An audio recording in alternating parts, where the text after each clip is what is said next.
Hello, and welcome to another episode of Min's Minute Modcast with his mates. And today we have some regulars, and then we have a new mate as well. So, greetings, Mo, Satian, Owen, and welcome, Kate. If someone's thinking about starting on this journey and thinking about using AI as part of their product development and any part of that cycle, what's like a quick piece of advice each of you can give us to just start on that journey? I have a dev team, full-on product team, UX, UI design, everything. So I've been working on this. My advice is don't look at just one tool. That's the first one, and look at things step by step throughout the journey of product development. We're talking about UX, UI design, development, taking an idea, prototype, like all the stages. Look at it step by step and do it in smaller increments and work at smaller scale.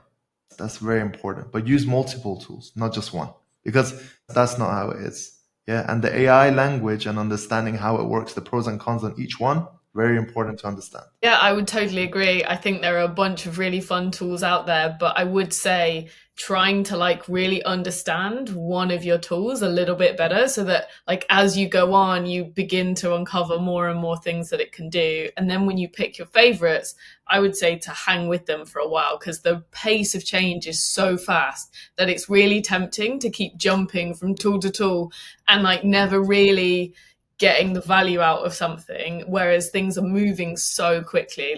I've had great luck using Claude for all sorts of things, and the rate of development is absolutely mad. It's just really good. So yeah, I would say that once you've explored a few tools, to keep with some and to try and really develop your skills, because they're only as clever as you can provide them with proper prompts and use them properly. So yeah, absolutely.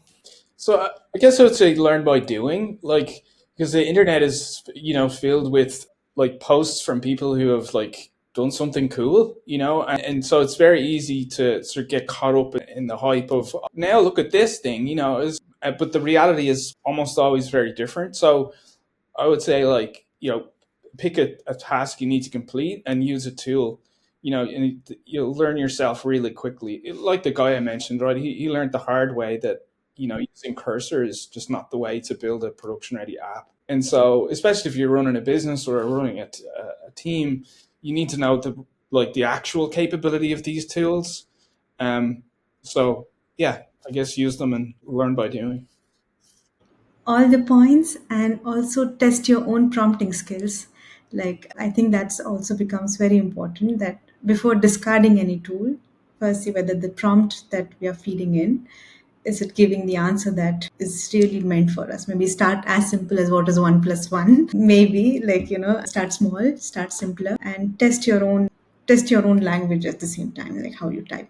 I was testing out what Mo sent just earlier today about OpenAI image tool, and I just typed create an image of a PM, and it's such a vague prompt because PM can be project manager, PM can be some other things, and it just created some image which I wouldn't really relate to. So yeah.